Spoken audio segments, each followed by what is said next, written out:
नमस्कार दोस्तों, स्वागत है आपका हमारे YouTube चैनल द विश्लेषक में।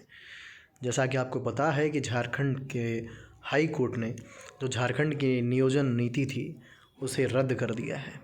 तो आज हम चर्चा करेंगे इस वीडियो के माध्यम से कि आखिर उस नियोजन नीति को रद्द करने के पीछे जो कोर्ट का तर्क था वो क्या था, और उस पूरे नियोजन नियमावली के अंतर्गत कोर्ट ने किन पॉइंट्स को पॉइंट आउट करते हुए बताया कि ये असंवैधानिक है और जिसकी वजह से ये नियोजन नीति जो थी वो रद्द करनी पड़ी। आप इस पेपर के कटिंग के माध्यम से देख सकते हैं कि यहाँ पे पूरा टाइमलाइन दिया गया हुआ है कि कोर्ट ने इस नियोजन नीति को लेकर के क्या क्या टिप्पणियाँ की थी। देख सकते हैं कि 1 दिसंबर 2021 का कोर्ट को कोर्ट ने क्या मौखिक टिप्पणी की है। लिखा है कि संशोधित नियमावली असंवैधानिक प्रतीत होती है, यानी कि जैसे ही इसकी हियरिंग शुरू होती है कोर्ट प्रथम दृष्टया ही बोल देता है कि यह असंवैधानिक प्रतीत हो रहा है। इसका मतलब क्या है? इसका मतलब वहीं तय हो गया था कि ये नियोजन नीति रद्द हो जाएगी।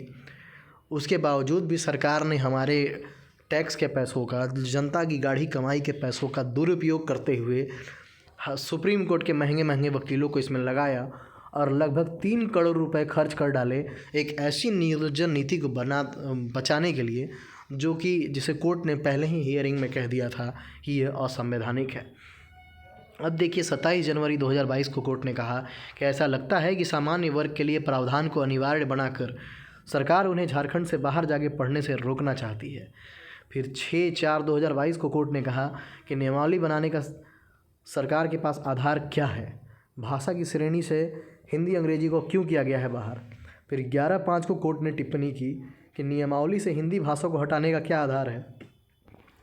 क्या ऐसा कोई सर्वे या स्टडी किया गया जिससे यह पता लग सके कि झारखंड में हिंदी बोलने वालों की संख्या कम हो गई है तथा क्षेत्रीय भाषा बोलने वालों की संख्या अधिक हो गई है। फिर 7/9/2022 जो कि शायद जहाँ तक मुझे याद है कि वो आखिरी हियरिंग थी, उस दिन कोर्ट ने कहा जब आरक्षित कोटि के लोगों को राज्य के बाहर शिक्षण संस्थानों से 10वीं 12वीं की पढ़ाई के बाद नियुक्ति में शामिल होने की छूट दी गई है तो अनारक्षित वर्ग को यह छूट क्यों नहीं दी गई। अब मैं उस मुद्दे पर आता हूं जहां पर सरकार ये कह रही है कि 10वीं 12वीं का नियम सिर्फ झारखंड में ही नहीं, झारखंड के अलावा और कई अन्य राज्यों में भी है। तो इस बात में कितनी सच्चाई है आप ये जान लें कि दरअसल ये बात सही है कि 10वीं 12वीं संबंधित जो नियमावली है वो उत्तराखंड राज्य सहित अन्य कई राज्यों में है, लेकिन वहाँ पे गौर करने वाली बात यह है कि वो 10 और 12 का जो पैरामीटर है 10th और 12th पास करने का वो सभी कैटेगरीज़ के लिए है। यानी कि आप किसी भी जाति से हैं, यानी कि अगर आप ST हों, SC हों, OBC हों, अगर आपने उत्तराखंड के बाहर 10th या 12th दोनों में से कोई एक भी अगर बाहर से किया हुआ है तब भी आप उत्तराखंड के ग्रुप C या ग्रुप D की नौकरी के लिए एलिजिबल नहीं हैं। लेकिन झारखंड में क्या किया गया कि झारखंड में जनरल कैटेगरी वालों को छोड़ करके बाकी सारी कैटेगरीज़ के लिए ये नियम जो था उसे शिथिल कर दिया गया। यानी कि अगर आप जनरल सामान्य कैटेगरी से आते हैं और झारखंड के बाहर से अगर आपने 10 12 या दोनों में से कोई एक की पढ़ाई भी अगर बाहर से की है तब भी आप झारखंड में जो है सरकारी जॉब का ग्रुप C और ग्रुप D का फॉर्म नहीं भर सकते हैं। दरअसल ये थी पूरी सच्चाई इस नियोजन नीति की, लेकिन सरकार आपको बस एक पक्ष दिखाना चाह रही है कि 10वीं 12वीं वाला नियम दूसरे जगह भी है, वही हम भी लेकर के आए थे, फिर भी ज़बरदस्ती ऐसा किया गया। देखिए ज़बरदस्ती पॉलिटिकल पार्टी कर सकती हैं, लोगों को बेवकूफ़ पॉलिटिकल पार्टीज़ बना सकती हैं, कोर्ट नहीं बनाएगी। कोर्ट में किसी को डिसाइड करने के लिए जज के कुर्सी पर ऐसे ही नहीं बिठा दिया गया है।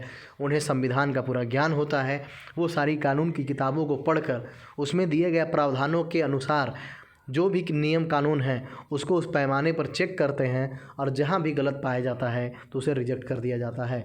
तो ये रही सच्चाई। अब मैं आपको बताता हूँ कि कोर्ट ने किन किन रूल्स को, जो झारखंड की नियुक्ति नियमावली 2021 थी, उनके किन किन रूल्स को रद्द कर दिया।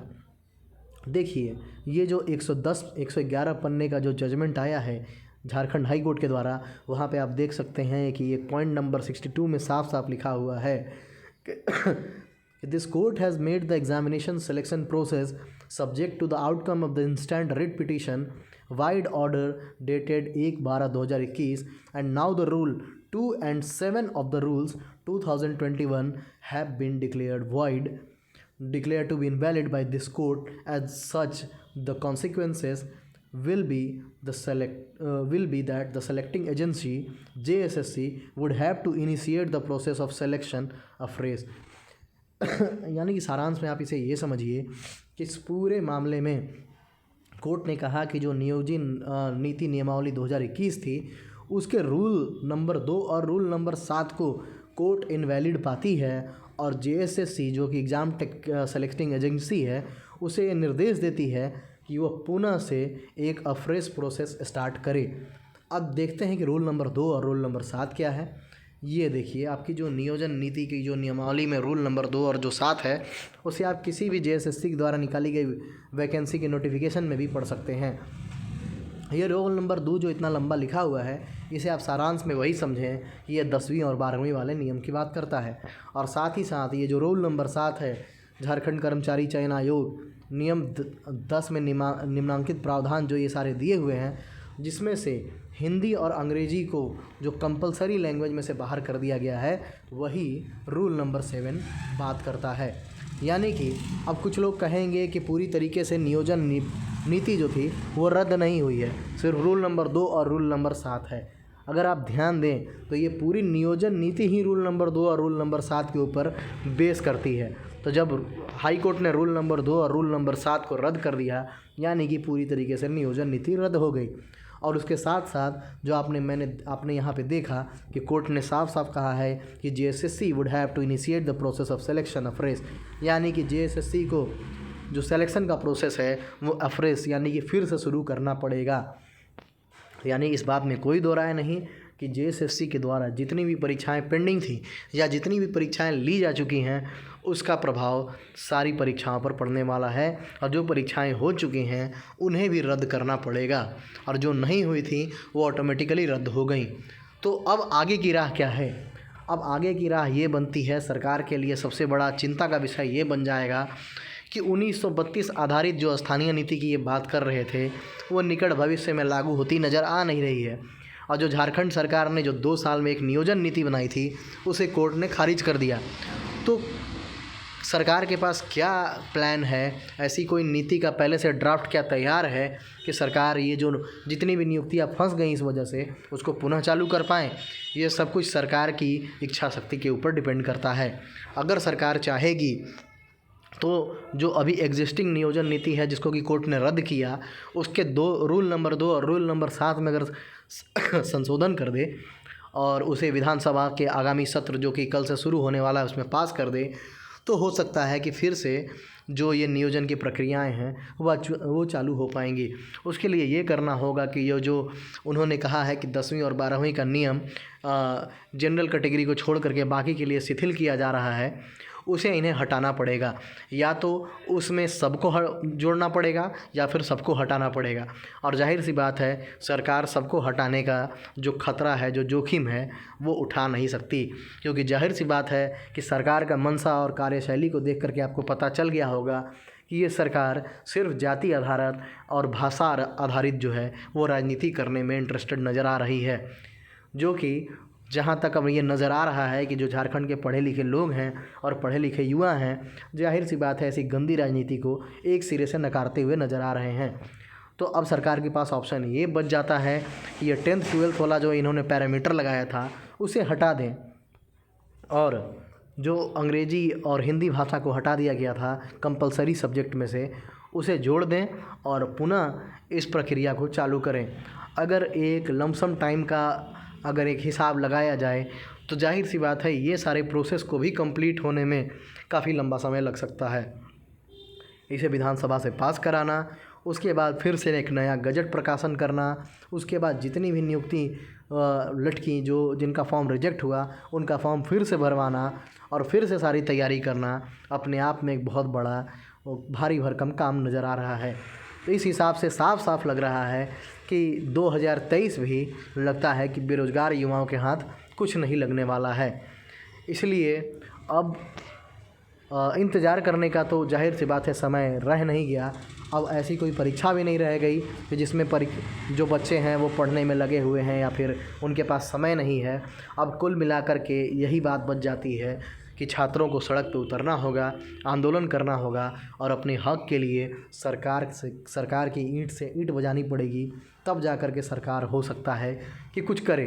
क्योंकि ज़ाहिर सी बात है कि मैंने अपने कई पिछले वीडियोज़ में एग्जाम्पल में दिया कि किस प्रकार से छात्र आधारित राजनीति बिहार को पूरी तरीके से बदल दिया। बिहार की राजनीति किस प्रकार से जाति और धर्म से उठ करके आखिरकार छात्र की ओर मुड़ गई।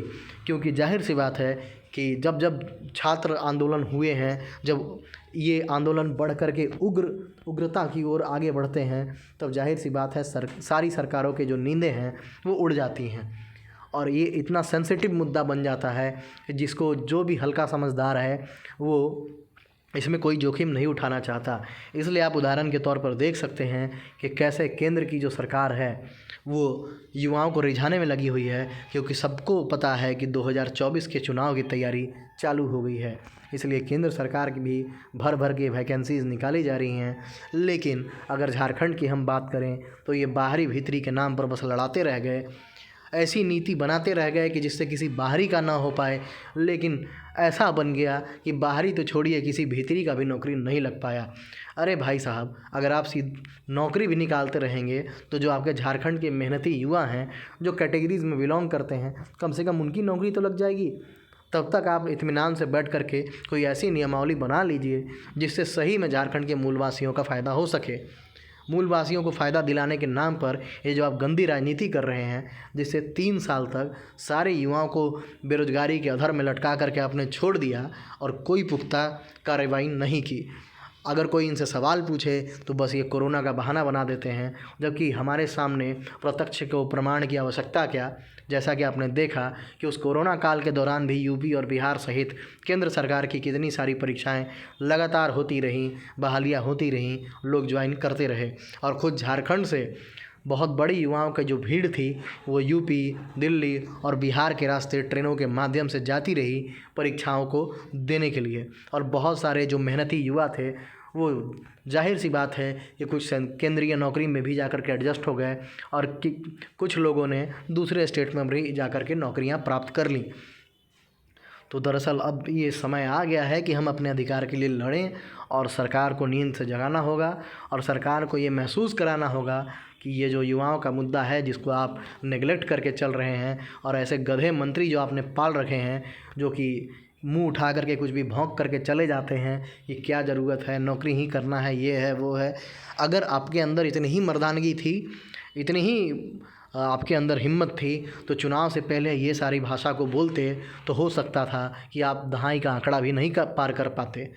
लेकिन सिर्फ युवाओं को दिलासा दिला करके, पुरानी सरकार के अगेंस्ट बोल करके कि इनसे बेहतर हम करके दिखाएंगे, आपने जो धोखा दिया है वो जाहिर सी बात है झारखंड का युवा भूलेगा नहीं और आपको इस बार ऐसे निकाल बाहर फेंकेगा कि आने वाले कुछ दशकों में भी आप अपनी राजनीतिक ग्राउंड जो है उसको वापस नहीं पा पाएंगे। आपकी बेरोज़गारी जो है अब आजीवन आने वाली है।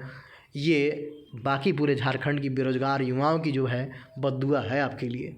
खैर, अंत में बाकी मैं लोगों से ये कहना चाहूँगा कि अब समय आ गया है कि आप वेट ना करें और अपने अपने ज़िला स्तर पर और बाकी जो किसी ग्रुप के माध्यम से जो आंदोलन की रणनीति बन रही है, विधानसभा घेराव की तैयारी हो रही है, उसमें अपनी पूर्ण सहभागिता निभाएं और अपने हक और अपने अधिकार को अब लड़ कर लेने का समय आ गया है। धन्यवाद।